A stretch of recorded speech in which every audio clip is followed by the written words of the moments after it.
Hey folks, in this tutorial I'm going to explain parameterization and checkpoints in UFT. Uh, let's have a look what is parameterization. Uh, the definition of parameterization can be given in that way. The process of importing different values into test through external parameters is called parameterization. That means we are going to import different data in the same test scenario through external parameters. That is called parameterization. Now, let's have a look how we implement parameterization in unified functional testing. I will open a new test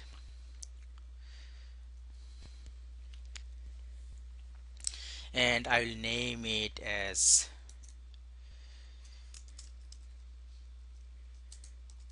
parameterization and checkpoints.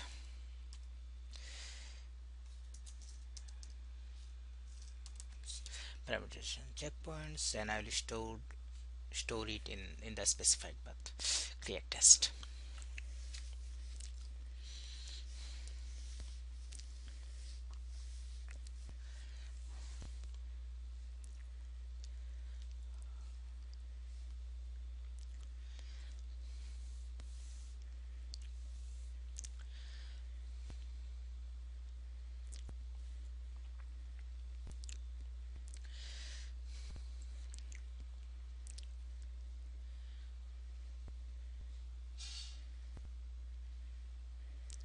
Now,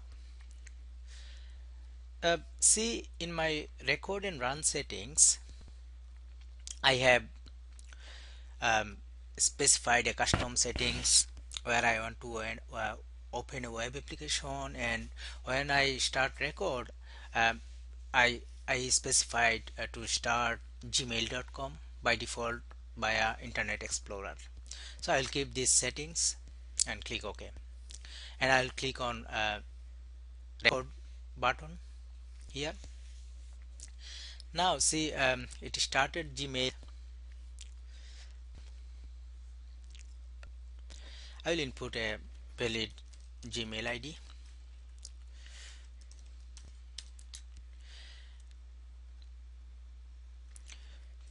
I'll input password. I'll click on sign on button.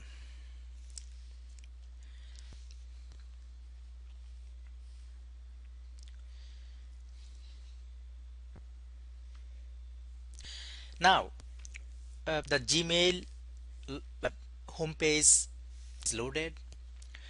What I will do later on in this test, I'll implement checkpoint to check something from this page that this page has loaded. But for now, I will close the browser.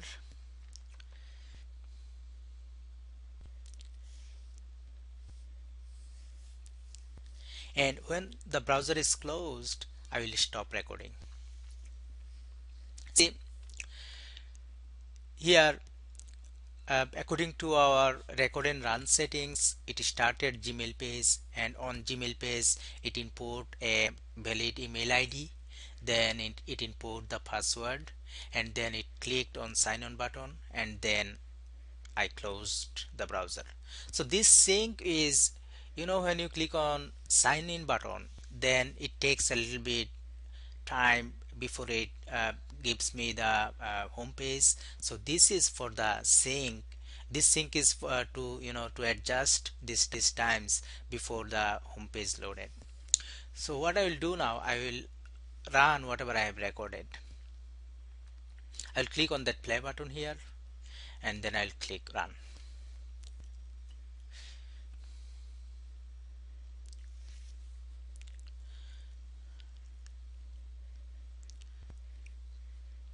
So it is starting Gmail page.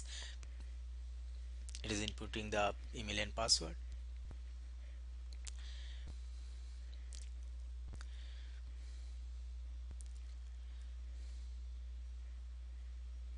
Now the email page is loaded. When the email page is loaded, it clicked to close all the browsers.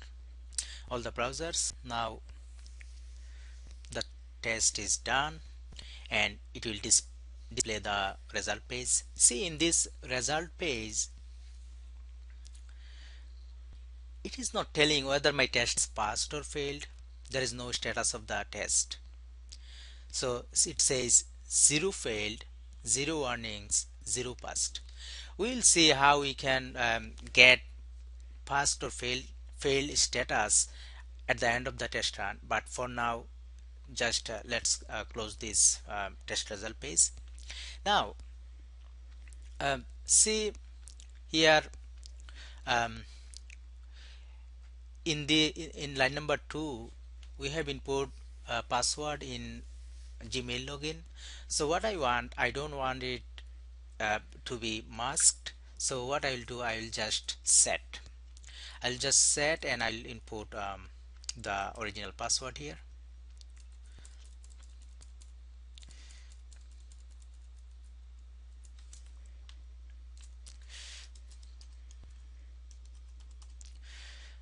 And then I will save the test. I'll click on view and I will click on that keyword view. So see, we are getting a different UI view. Previously it was it was expert view.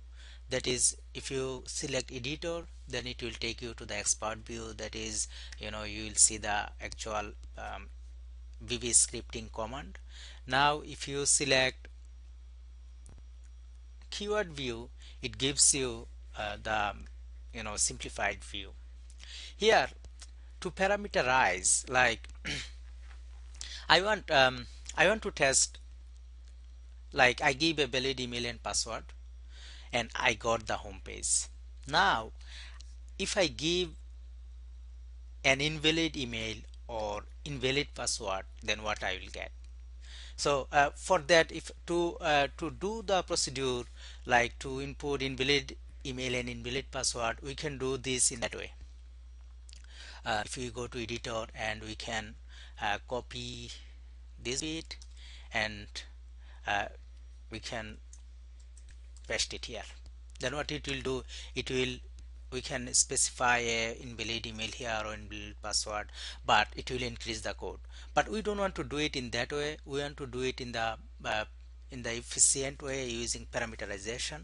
So what I'm going to implement the parameterization here. Now I'll go to the keyword view again, and then see in the keyword view, let's expand this one and then let's expand here. Now see here, this is the line where we input email and where we input password. So what I will do, I will click here and I will click on that button here. Now see, um, I want I want it to be like, I want to input uh, I want to input value through parameterization. Here I will select this one and I will give the name of the field as email ID, and I want the value from the global datasheet. So what is global datasheet? A global datasheet is a global sheet that by default each of the test has global datasheet. It can read data from the global datasheet. Uh, it can put value into global datasheet. So I have selected parameter as email ID and I choose global datasheet as the input. So I'll click OK.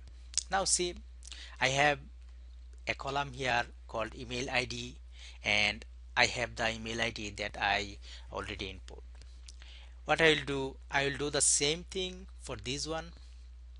I will select parameter and I will rename it to password, and the global datasheet is by default selected. Now what I want to try an valid ID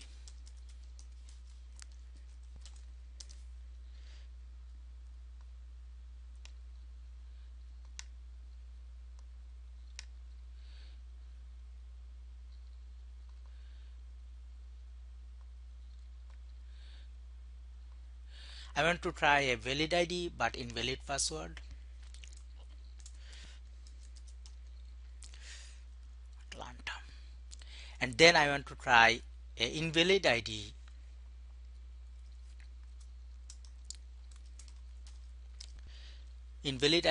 and a valid password. So I'll save it, and then I will go to again to the expert view and see now our email is coming from global datasheet, our password is coming from global datasheet. Now let me run the test again.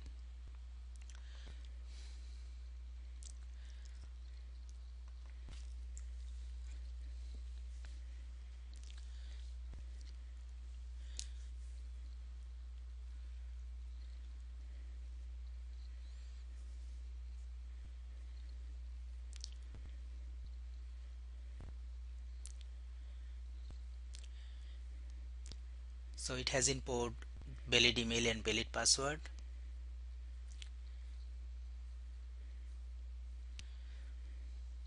And then close the browser, it started again, and now it's inputting invalid ID and password, and then it is trying again for the third record. So see, this time the test ran for three set of data. One is a valid email ID and valid password, another one is for a valid email ID but invalid password, and the last one is for a invalid email ID but for a valid password.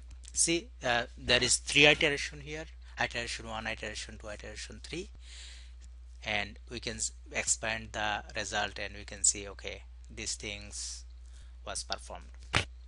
Now again, we do not have any password failed status yet. I will close the browser. Now I will do a couple of more steps in my test. So what I will do, um, after this sync, I will input a couple of more steps. So let me go to Gmail again.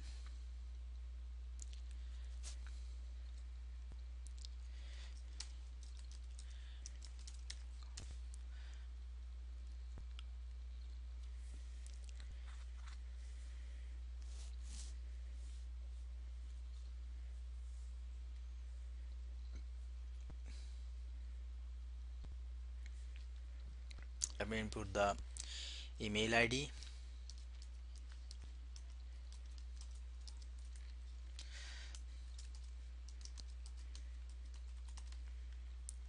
Let me sign in. So after logging into Gmail, I want to sign out from the Gmail, and after signing out, I want to close the browser. Now I will click on, I keep my cursor here, and then I will click record again.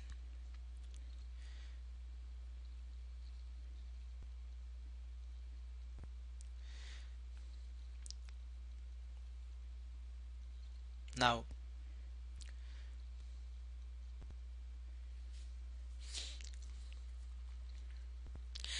see here, there is a little bit problem because in our record and run settings we have specified each time it to start a new browser. So I will change the setting first before I do any further things. Let me close this browser that I have here, cancel. Now let me close this browser that has opened newly. Let me close it, and let's go to record and run settings, and see, do not record and run on browsers that are already open. So I want to take this one, check this one off, because if a browser is already open, I want to record on that one. Now I'll click again on record,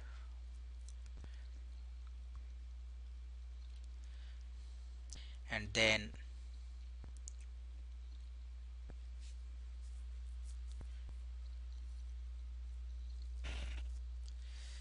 actually it will start, because in our record and run settings we have specified that when a record and run session start, open this browser. So that's fine. I'll close this browser, and then what I want to do, I want to click on this drop down here, and then I want to click on that sign out button.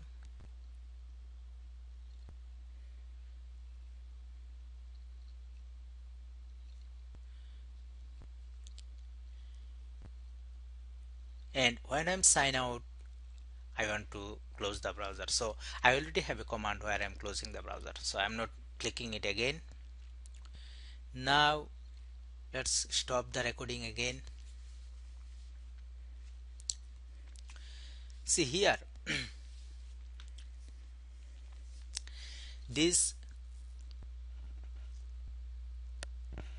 close all tabs, I don't want it here. I will remove it, and I don't want this. This line appears because um, I have, when I started recording again, I click to close all the browsers. That's why this line appears. So I don't want it here. I will remove that one. Now, see, when I'm logged into email, I am clicking on that drop down link on right top corner, and after that I am clicking on sign out button, and after that I'm closing all the browsers. Let me play the test again. It will generate error, but we will work on it. So I'm going to play the test again.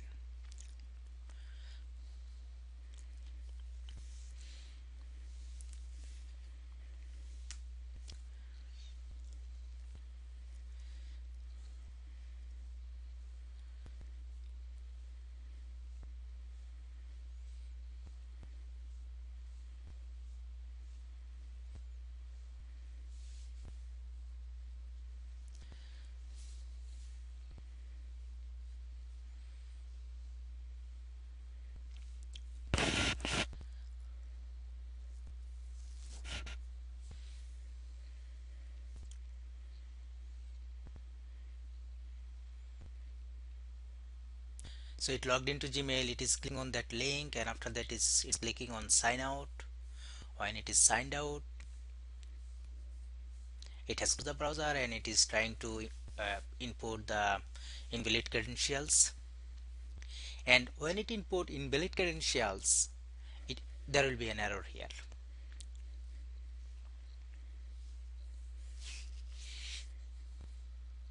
See, it is waiting in this line. It is trying to get that drop down to get sign out link, although we are not signed in at all. So it is waiting for that object, and it will throw an error. See, in this error, it is displaying, it is trying to clicking on a link that doesn't exist. So I will stop the test. So the fact here is, when you are logged in, then you will get that sign out button or sign out option. When you are not logged in, then you are not getting that sign out option. So for invalid credential, like uh, when we are running the test, it is running the same test 3 times. The first iteration is for the valid credentials, and the other 2 iteration is for the invalid credentials. So for the invalid credentials, still it is trying to execute these 2 lines where it is clicking on sign out button, and after that it is clicking on a link on the top right hand corner, and after that it is clicking on that sign out button. So what do we want to do? uh, we know that we will get that sign out button or sign out option when we are logged in. So we are logged in when we are inputting valid credentials, and we know what is our valid credentials. This is our valid credentials: Tanmay Ilan and Atlanta 1234. Now we will put a condition here to check whether we are inputting a valid credentials or not. If we are inputting a valid credentials, then we will look for that link, and after that we will click on that sign out button. So let me implement that part.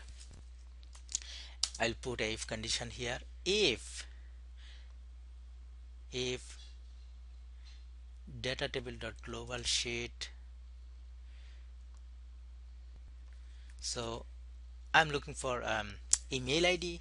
If email ID um, equal to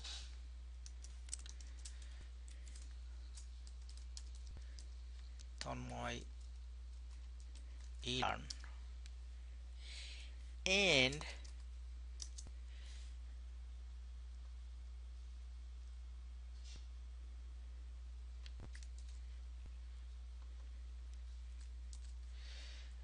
password equal to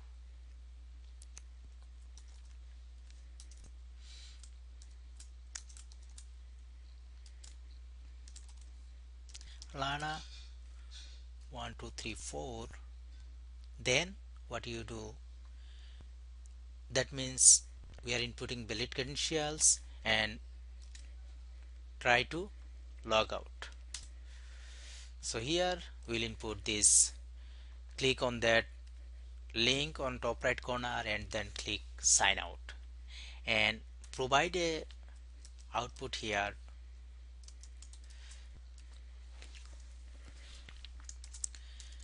valid email homepage appeared for valid credentials. Then if we are not, like for the other two iteration we are not inputting valid credentials, so for valid credentials it will execute this part. If we are not inputting valid credentials, then we want to display a message here, print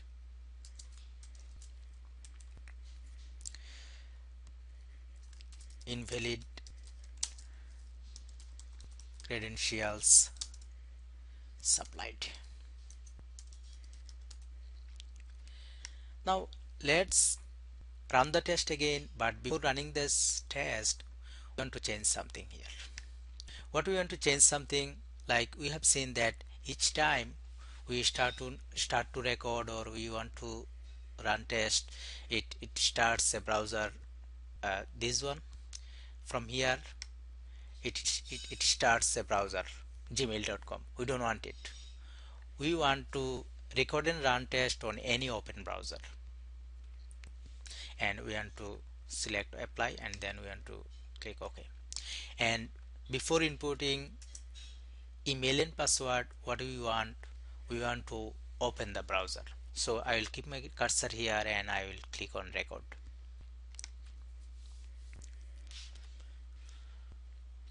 Now I will click on that Internet Explorer link. I will type, when it is loaded, I will type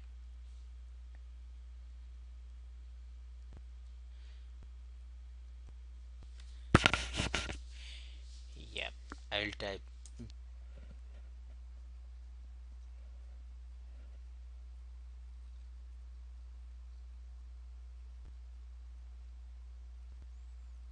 when the browser is fully loaded, I will input my URL.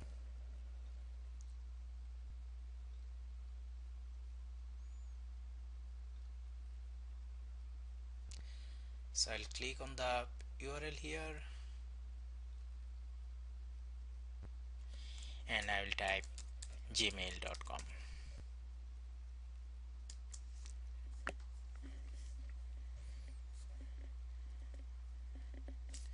Now I have already steps to input email ID and password and click on send button. So I'll stop the recording here. And see here the browser I started from the taskbar, and then it's saying it was waiting for the browser, and when the browser appears, it input the URL on the browser. So let me close the browser and let's start the test again. So here what will happen for the valid credentials, it will step into the home page and it will click on that link on the corner, and then it will click on sign out button and it will display a message. And for the invalid credentials, it will display a message in the output, in invalid credentials applied. Let me run the test.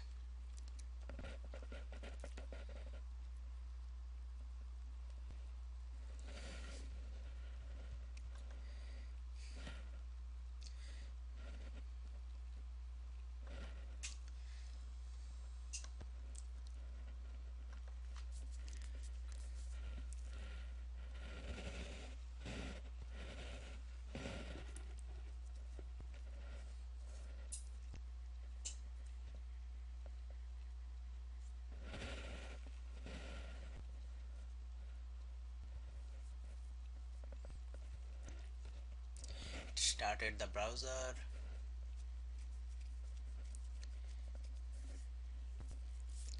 inputting the URL, input the email ID and password.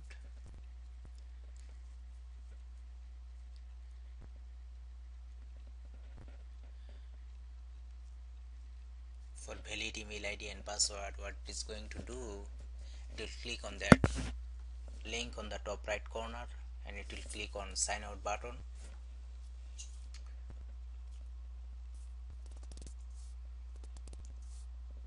Now it will do the process for invalid credentials.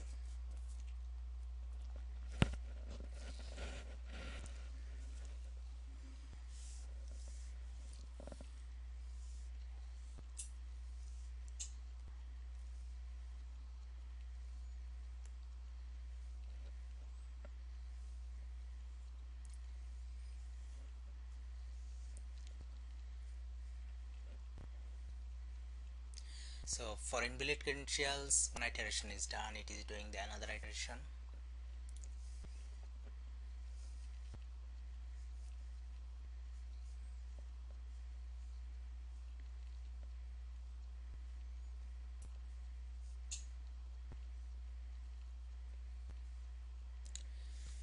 Now the rest is done.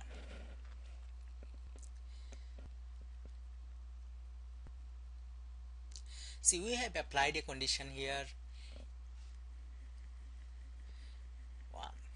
Give me 1 second. Now have a look.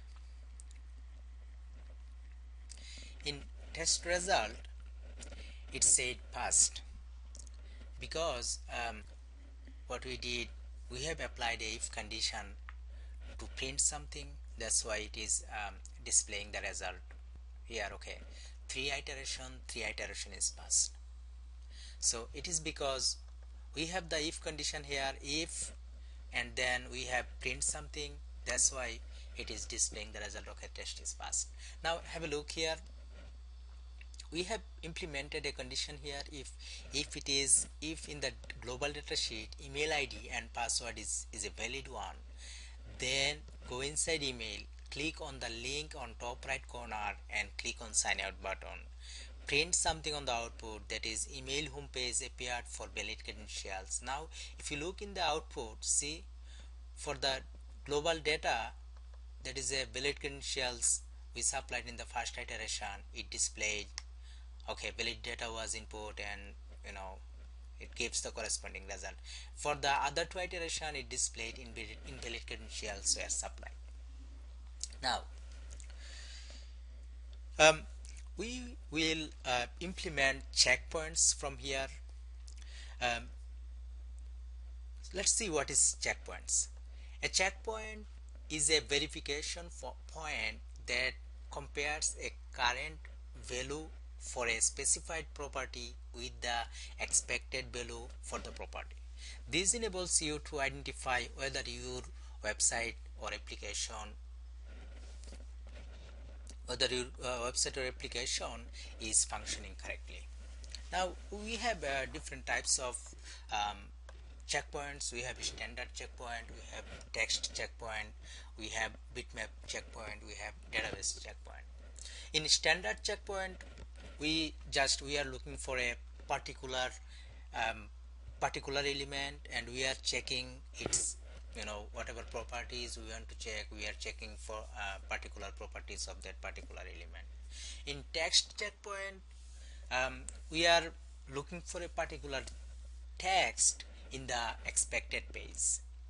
And in bitmap checkpoint, it verifies an area of your application as a bitmap. That means it compares area of an application bit by bit. And in database checkpoint, it verifies the contents of a database accessed by application under this.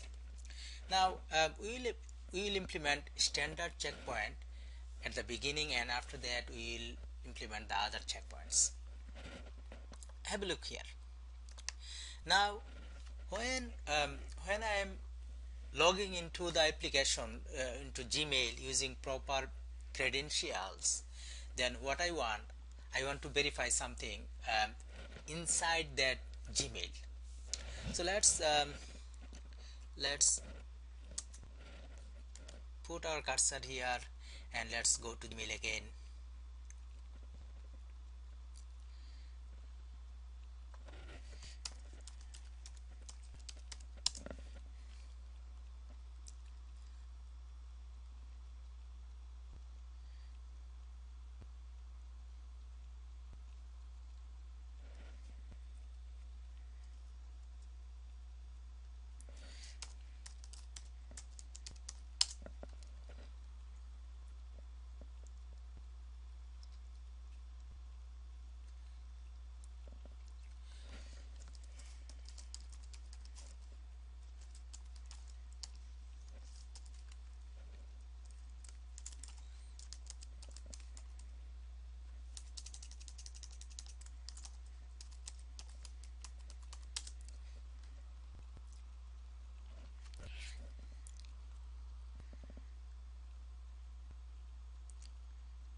See here, when we are logged into Gmail, we verify something from this page that we are logged in properly. So what I want to do, I want to when I am logged in, I want to verify, or I can see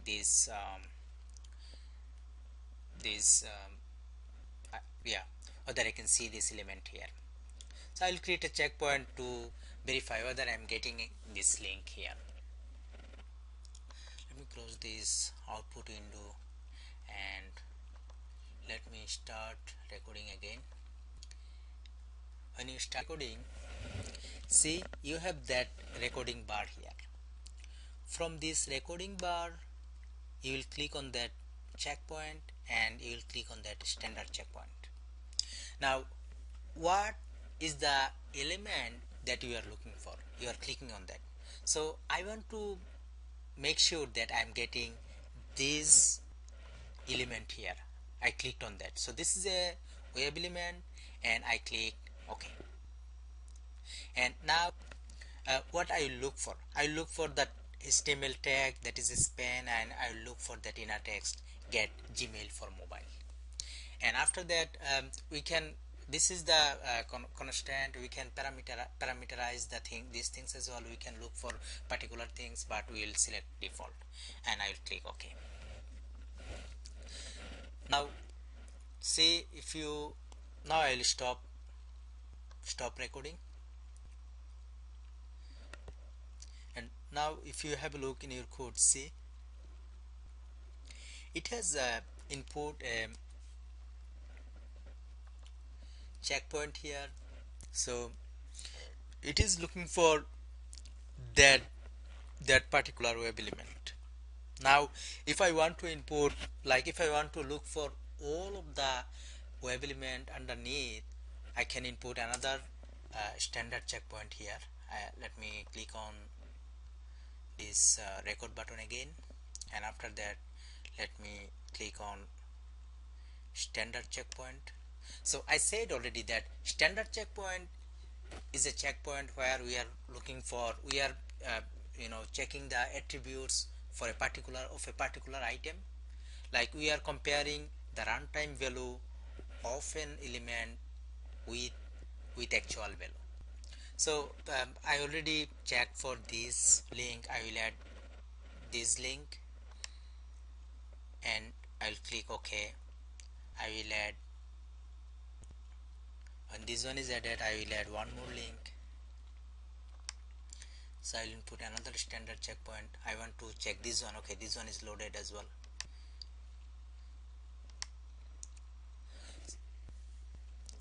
Okay,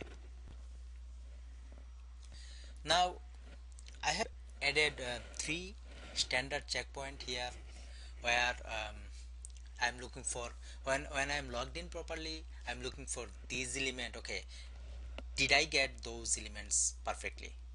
If I get this element perfectly, okay, my test is passed. Now that is how we implement standard checkpoint. So you can look for literally anything. You can check for anything. You can check for this button, you can check for this button, or you can check for this link here. Let me add a button, add another standard checkpoint, and I want to check for this promotion button. Actually that one is a web element as well, so I don't want it. I'm looking for a particularly, I'm looking for a pattern. So is there any pattern here? Let's try compose element standard checkpoint, and let me try to add this one. That is a web element as well. So I will add that web element. So now see, when I logged in, literally I can look for anything by standard checkpoint in that way. Now I'll stop the recording and see, I have added this one to check whether this web element exists. Then I have added this one to check whether that account created web element exists. Then I have added this compose web element on from top. Now when I'm logged in, I am looking for this web element as a standard checkpoint. If I don't get any of those web element, my test will fail. Okay, so this is how you create a standard checkpoint. Now I will create another standard checkpoint for um, actually I will create a text checkpoint for invalid credentials. So I will place my cursor here, and after that um, I will log out, and I will try with valid credentials. Input any email and password and click sign on. When you click on sign on, see, you are getting that text in red that email email ID or password is entered is incorrect. So what I'm looking for, if I get that text for a invalid credentials, then I can decide, okay, the appropriate text or appropriate message displayed for invalid credentials. So how will I verify that that text is displayed? I will create a text checkpoint to verify that text. So what I will do, I will start recording again, and then from this drop down I will select text checkpoint, and after that I will click on any place on this window and see. Now I can see all the text in that page. I'll click on configure, and from the configure page I will select whatever text I want to configure or whatever text I am looking for. So here I want to select this bit of text, the email or password,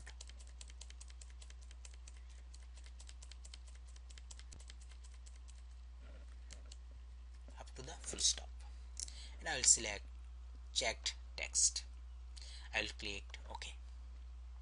And now see, in constant it has changed. Okay, I'm looking for this text, so it has changed the setting accordingly. And after that, I want to, if I want to match case, exact match, or ignore spaces, I'll keep the default setting and I'll click OK. Now if I stop recording, see, there is another checkpoint here for that for that um, text checkpoint. For the invalid credential, I want to check this, and see, all of this checkpoint related web element, or elements, is storing in the local repository. We'll explain what is local repository and how does local repository works, but first of all, have a look inside that local repository. If you go inside, see, um, here it says page Gmail to checkpoint Gmail. So here, see this checkpoint and output objects. This is one checkpoint, this is another checkpoint. All the checkpoints that we are creating is storing in that local database, local object repository. So we'll explain local object repository later on, but to give you an idea, I have shown that these checkpoint related objects are storing in the local object repository. Now let me run this test again. Actually, before running this test again, I want to explain another checkpoint. See, we have said that bitmap checkpoint. In bitmap checkpoint, we are looking for a particular element, and we are checking bit by bit of that element. So if you have a look here, we want to when we are, like, when you got the Gmail page, we want to check something like whether we get Gmail page properly. So what we will do, um,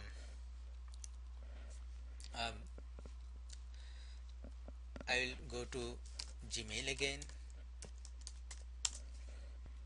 and when you got the Gmail page, I want to verify that this little circle here appeared. So what I will do, I will input a bitmap checkpoint here, where it will verify this circle bit by bit. It will compare exactly each bit, does it match each bit with the existing object. So what I'm going to do, I'm going to put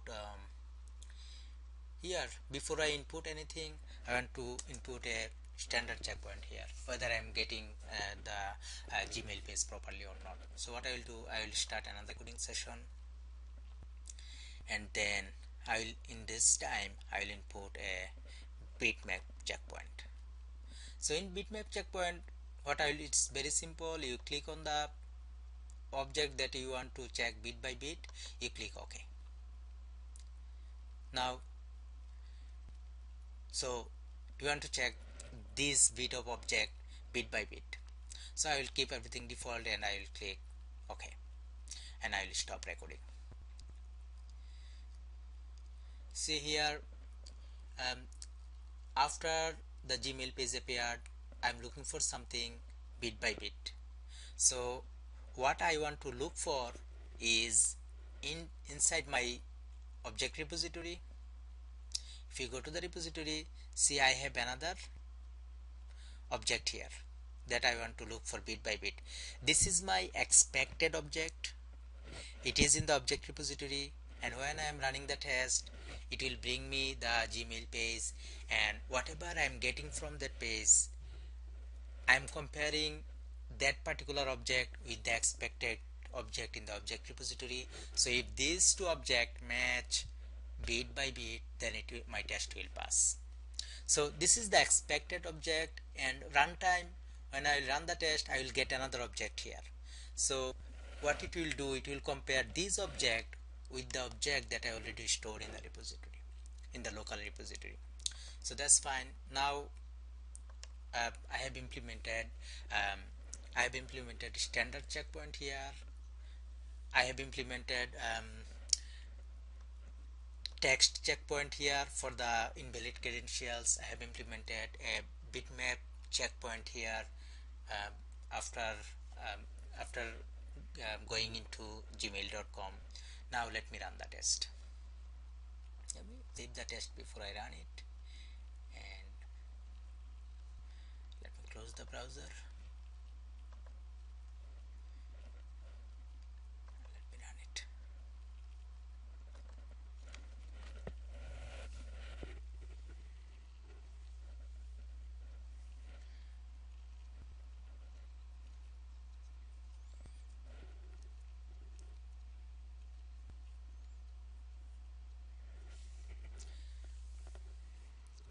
I'm logging into Gmail.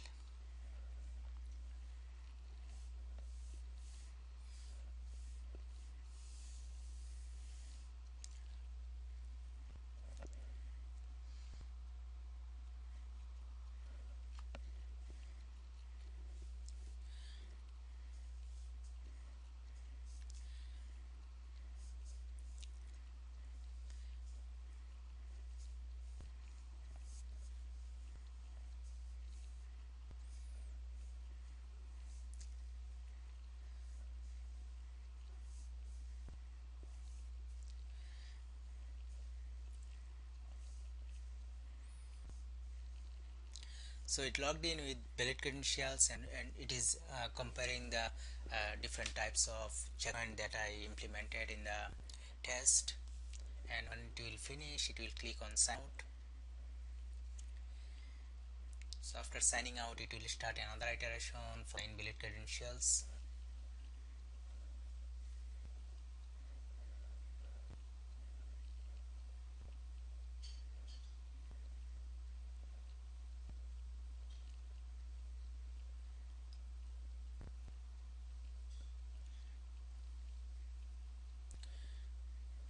When it is inputting invalid credentials, it already checked for that, that text. It is starting another round for the invalid credentials.